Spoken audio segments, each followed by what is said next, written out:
So kalau kau tanya aku pasal Mr. Rimba, daripada Tuan Hutan pada Perfume kan, ini on creation juga, tak silap. Sebab bila aku first time unboxing dan bau, aku pernah unboxing sebelum ni tapi aku lupa nak buat video. Dan masa aku first bau tu aku macam jam sikit. Sebabnya dia punya nama dia Mystic Rimba, which is dengan dia punya design dia hijau-hijau macam ni, aku expectkan dia suatu bau yang agak keras dan dia ke arah bau yang green, bau-bau macam bau hutan, basah, earthy, something like that. Tapi bila aku bau, dia bau manis.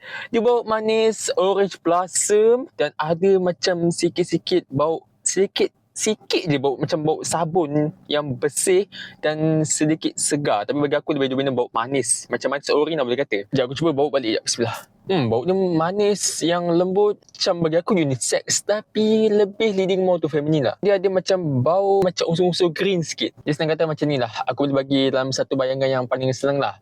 Kau bayangkan bau gula-gula orange yang manis, tak masam, tapi at the same time kau makan gula-gula orange tu dekat dalam hutan yang tak gelap sangat, dan hutan tu dipenuhi dengan pokok-pokok hijau dan kau masih boleh dapat sinaran mentari tau waktu pagi.